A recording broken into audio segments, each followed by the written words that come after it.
Welcome to Metal Verbalizers. This podcast is about supporting underground metal and talking about the underground bands that we like. We talk about things like inspirations, origin, future plans and more, as a way to introduce these bands to you. However, even if you are familiar with the band, maybe you'll hear something new that you didn't know already. This episode is a very special one. We were invited to Månegarm Open Air festival by the band Månegarm. We met the band SAOR at the festival area to interview the band before their show at the festival. I'm Johan Verbalizer, and together with Erik Verbalizer, in this episode, we're verbalizing with the band SAOR.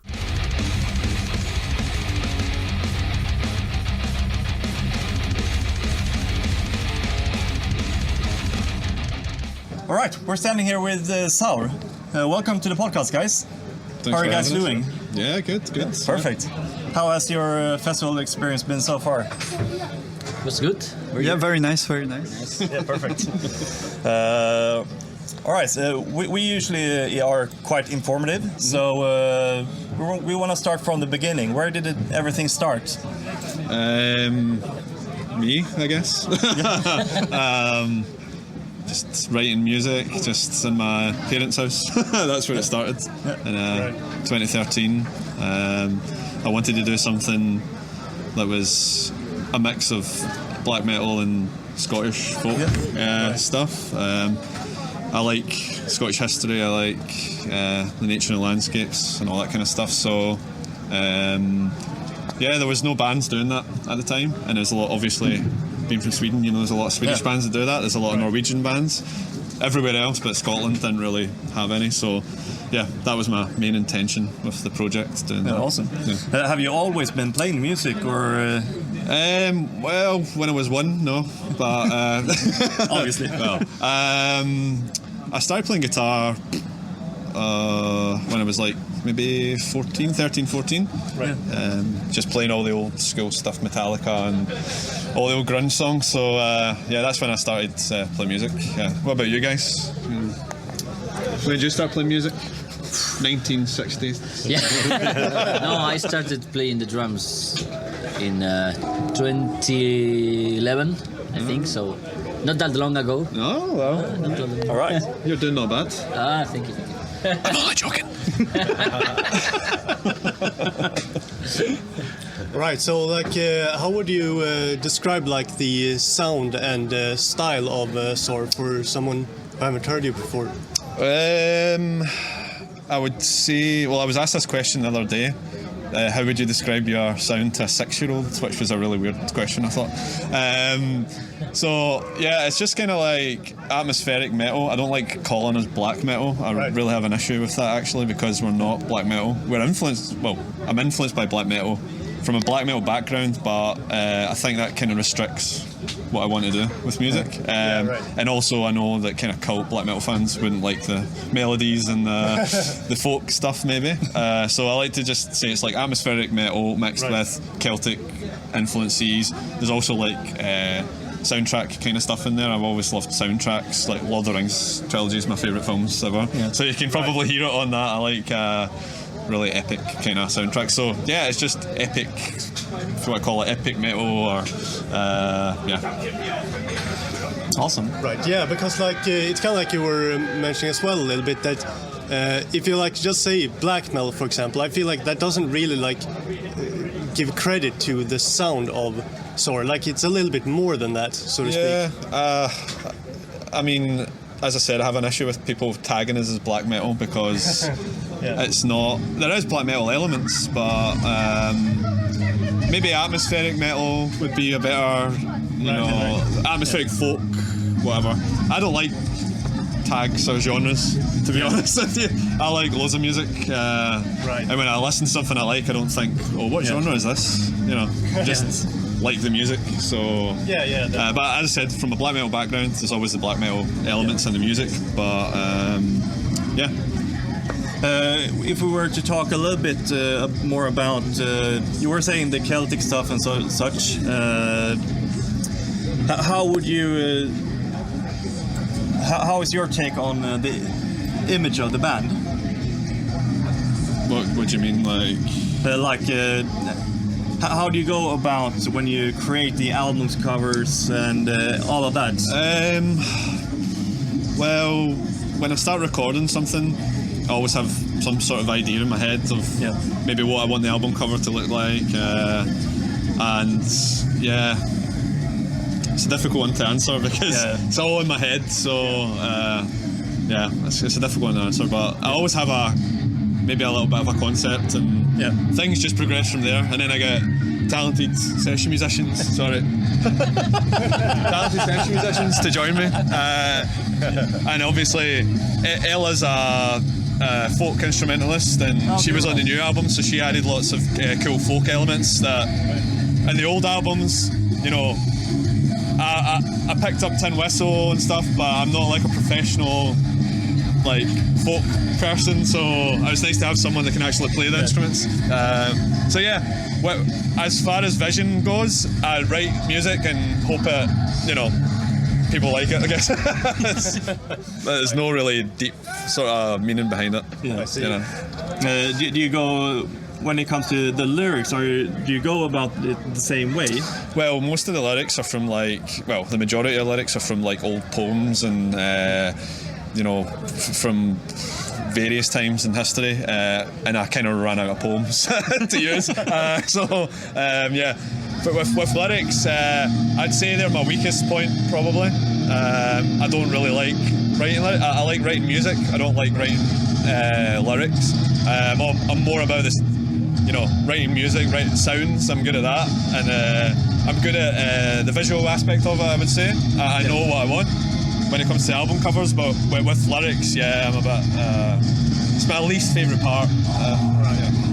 So you would say that like the instrumental parts and the melodies are like the kind of main ingredient of it. So Yeah, definitely. I guess that's what makes it unique in a way, because it's Scottish Celtic influences make it unique. So yeah, I would say they're mainly the focal point of the band, I guess. Yeah. Do you usually, when you create an album, do you usually stay to one concept, or do you like switch it up throughout the album? I've never really stuck to one concept because I kind of think that's boring. I mean, I think like Guardians, there's a few songs on there that are about like the wars of independence and that kind of history, and then Origins is kind of loosely based around the Picts, the Pictish tribes, but like everything's loosely based around something. I don't like to like be confined to just doing an album about a certain thing. That's kind of boring for me and for the listener, to be honest. I've never really liked concept albums like that. So. Yeah. But yeah, and earlier this year, in February, I believe it was, you released a new album. Mm-hmm. Congratulations Thank you. that. Can you talk a little bit more about the album? What kind of listeners expect when they listen to the album? Well, the previous album I would say was a bit more like I don't want to say mainstream, but maybe. But it was a bit more condensed, a bit more pagan metal influenced. There wasn't many long songs. It was very to the point. So the new ones are kind of going back to the long form songs, I would say. It's got a bit more of a organic sound to it, even though the sound's really good. I think it's a more organic sound compared to the last one, which was a bit more produced in terms of metal, I guess. But yeah, turn it on, listen to it, and you can decide what you think. There's also an acoustic song on the album, which is something you've not done before. Yeah. So for the first time, we recorded a song that is, acoustic, doesn't have distorted guitars or any heavy drums. It's just very, atmospheric and dark folk. We have Joe Quayle playing cello on the song. I sing a lot in the chorus as well, and it has many whistles. So. And I think it was received really well, I think. Yeah. Awesome. That was something that we noticed yesterday, because yesterday was like no distorted guitars at all at the festival. And that was my favourite day. Yeah. Right. The bands were awesome. The bands were really awesome. We arrived last night already and had a listen, and it was. Yeah, I like that stuff. I've never seen so many people headbang to acoustic music. Good. Good. But yeah, also I would also like to ask you about the new album. How like the response have been so far? Good, I guess. I don't really care, to be honest. Right. Like, if people like it, they like it. If they don't, they don't. It's no big deal to me. It's nice to know people like it. But generally, I've seen reviews and I think people go a little bit overboard and too in depth sometimes. For, I wrote an album, and if people like it, they like it, and if they don't, they don't. So Some people like to be very analytic when they listen. But if you get like that, you don't enjoy it. Yeah. I just we all write music for the joy of writing music. We all play music because we like playing music. So as long as we are happy with what we do, and everyone's got an opinion, don't they? Some people like it, some people don't, and that's cool. Whatever. Yeah, and I mean that's something that I also really appreciate about metal in general. That kind of honest type of approach. You do what you do, and that's it. Yeah, and nothing will change that. If you start writing music and you get reviews that are maybe you see as negative, and you start changing your sound, then what's the point? Because you're just exactly. caving into other people's opinions. If you're happy with what you do, just do it. And that would be my kind of advice to any younger bands. Just do what you do, and if it's good, people will listen to it. Yeah, definitely. Yeah, I've always been, for myself at least, I've been more emotionally invested in the music rather than being analytic, because I think that's the whole point of music, really, in general, to emit an emotion. Yeah, definitely. I think some people have too much time on their hands, and that can be pretty noticeable. Yeah, and we all listen. Well, I can speak for myself, but I think all you guys, we all listen to different music. We don't just listen to metal. I love metal. I grew up listening to metal, but I like to expand and find new things. And I know there's a big metal community and all that kind of stuff, but should start listening to more stuff as well. If that's all we listen to. You can listen to rock and roll as well. Yeah, well, of course, the best. That's the best shit, man. Rock and roll. Yeah, but I totally agree with that. I mean, and I also think that can be a pretty good origin to kind of test new areas and kind of test little new styles. Yeah, well, for example, we have folk mixed in with the metal. Hopefully some people listen to that and then try and find folk bands maybe, and then there's symphonic bands. You can people appreciate the classical music, and so it's cool. There's a lot of overlapping of genres in metal. The metal part's the headbanging, it's the heaviness, it's the power, I guess. But I'm open to listening to anything as long as it's not rap. I fucking hate rap music. So all right. And I don't call that music, by the way. It's just shit. So singing for tone deaf people. Well, yeah. If you want to say that, you said that, not me. I guess I'm gonna have to take that one. But hey. And jazz as well. Jazz is shit as well. That is for people that don't want to learn music theory. That's for people that can't play music. But hey, what's up in the future for SAOR? We've got a lot of cool shows still coming up. We've got Italy, we've got Spain, we've got Finland. We weren't supposed to tell everyone that. Yeah, we've got Finland, we've got next year we've got a lot of cool stuff as well, a lot of cool festivals. Obviously, this is the first time we're in Sweden. Is this the first time you guys have played in Sweden? Yeah. So awesome. Tonight's the first. It's been awesome, everyone's been really cool, and and the weather reminds me of home, so it's it was worse yesterday. We're also playing a really cool acoustic show in York, in north of England. So that's going to be quite special because we don't do that often. Yeah, acoustic ones are tough because with metal you can kind of rock out and enjoy it, and with acoustic it's very much people are zoned in on what you do, so it's like any mistake is very audible to the audience. Yeah, because speaking of the fact that it's your first time playing in Sweden, I was about to ask you about that, like how the experience has been so far. And you guys can take over this one. Don't say anything bad. I trust them. No, so far everything was good, and as you say, the weather reminds a bit of Scotland, and the landscape reminds me a bit of Switzerland as well. Yeah. A lot of trees and forests and everything. So it's a shame we don't. I feel a bit like there home. is nothing here that reminds me of Spain. But it's cool. It's very cool. Yeah, that's why it's cool, maybe. Yeah.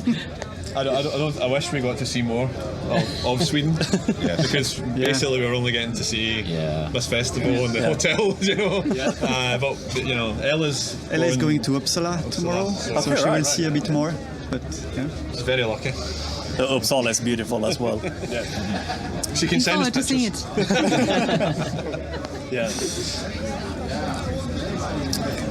But I guess we can also talk a little bit about like influences for SAOR. Like, what would you say is like the main inspiration for the music of SAOR? It doesn't necessarily like have to be other bands or like even music related, but like what inspires you to write music?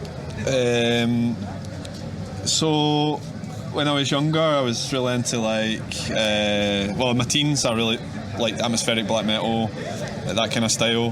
Vindir, the Norwegian band, you know, they're like a big influence for me. And as I said, when I was younger, I was listening to all these bands with like their own folklore and history, and I just thought Scotland's got such a cool history and its own traditional music. It's got its own, you know, we've got mountains, we've got amazing landscapes like Norway does. So I'm like wondering why there wasn't any band in the 90s. Maybe there was, I just don't know them, but to me there was no band doing that, so I thought, well, I'd like to do that, and that's how we're here in Sweden playing this festival. But if we're talking about influences, atmospheric black metal, I like soundtracks, classical music, I like ambient music, I like, you name it. I grew up in grunge music. I like that kind of, you know, as you said, rock and roll. I like that attitude, the kind of fuck you attitude, which is in metal as well. So yeah, I like loads of. Don't know about you guys, what's your kind of influences? You're probably the same, maybe. Yeah, like, grunge. Apart from that, so this guy didn't listen to any black metal till I invited him to join the band. Okay, right.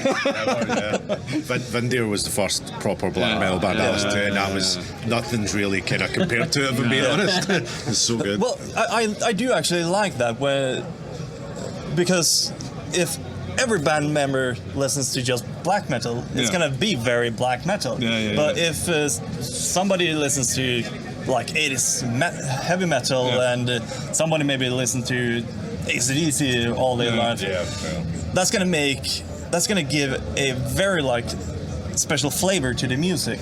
Yeah, definitely. And I think so too.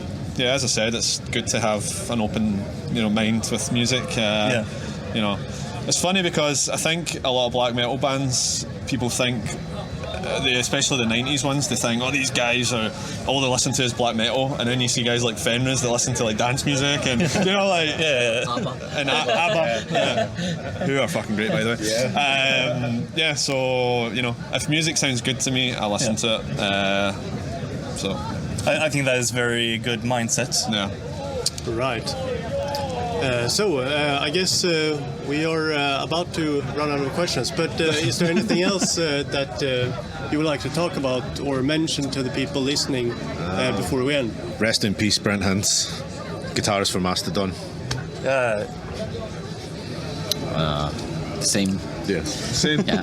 I know you're a huge Mastodon fan, so. What am I supposed to say after this? No, I don't really have it. We're really looking forward to playing tonight. Swedish crowd, never played to Swedish crowd. It seems bizarre that the band's been playing live for 10 years and we've never played Sweden. We've literally played everywhere around Sweden, but never in Sweden. So it was cool to be invited to come here and play, and it's kind of been in the cards for a while. And obviously in the future, I hope we can come back sometime and play again, do a club show, I don't know. But and we wish you the best of luck tonight. We're going to need it. We're going to need it. No, thanks, man. Thanks. But yeah, I just have one final question before we end, and we at Metal Verbalizers are on a little bit of a mission. Yeah. And the question is, would you guys say that rock and metal is dead? Would we say it was dead? Oh. See, this is the one I have to think about now. Mainstream, yes. Mainstream, yes. But it'll always live underground like cult. See the way the blues kind of died out towards the 50s? Metal is like blues of now. Yeah. What do you think? It's just evolving and Devolving? Yeah. Yes. It's evolving. Yeah, I think like after that Black Sabbath show, and they've got like Metallica and Pantera and all these bands in their 50s and 60s, and obviously Ozzy was there as well, and like these guys are getting old, and like I just feel like maybe the mainstream bands that are coming in aren't as, they don't have the same cultural impact as these bands had at that time. And you know, people would argue that there's Ghost and all that, but they're not metal. Like, you know, and Sleep Token aren't metal either. No matter how much you try and argue that case. So yeah, I think there's always going to be an underground, but it's funny because like in our genre, like I would say the majority of people are 25 to like upwards. Like, you know, I find a lot of young, it's nice to see young kids and stuff here, but they're like with their parents. They maybe don't actually really like the genre, you know. But yeah, I kind of get the feeling that it's getting a bit more like underground. It's just going to be, I don't see any other Metallica, any other Iron Maiden coming in, Black Sabbath, and it's kind of sad because we're left with shit like Sleep Token and stuff like that. So it's like that definitely maybe nails, you know, that has the nail in the coffin. I don't know, but yeah, I'm not a big fan of those kind of bands. So, and I just feel a lot of these bands that came out were kind of rebellious and crazy and new sounding, and just if bands come out now, it feels almost very like. It's like what would you say? Not main. It's pre-packaged. It's like mainstream. It's like, you know, like we have to stick to this formula, and there's no one really doing anything crazy that's appealing to the mainstream audience. So, in short, yeah, probably. Maybe, I don't know. I hope not, but that's the kind of trend I see happening. So yeah. With that said, thank you guys so much for talking to us. Thank you. It's been a pleasure. Thank you very, very much. Cheers. Oh. Thank you. Thank you for the invitation. Thank you. Grand. Yes. Cheers, man. Thank you. Thanks. Cheers. Thank you. Yeah? God, that's a question to me. Put me on the spot. And we have now reached the end of this episode. We want to thank SAOR for the great interview. This is the first time that we have ever met a band and recorded an interview like this. We did meet and interview Månegarm earlier this year at a youth center, but that interview was a live exclusive and wasn't recorded. So this is a very, very special episode. Of course, we also want to thank Månegarm very, very much for inviting us to their great festival as guests, and wanting us to do interviews at the festival. The idea that we would make interviews with bands at the festival came from Månegarm, so we're very honored and very thankful to Månegarm for that. Thank you very, very much. Now we want to encourage you to go and listen to SAOR. If you like what you hear, don't forget to go and show them some support. It's a great band and they performed very, very well live. Interacting with their social media pages, sharing their music and telling them that you enjoy their music is all very important.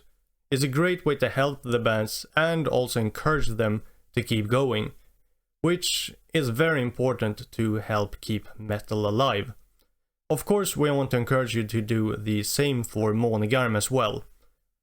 We really appreciate that you've been listening all the way to the end. Thank you very much for listening to and supporting Metal Verbalizers. We will be back to verbalize again next week.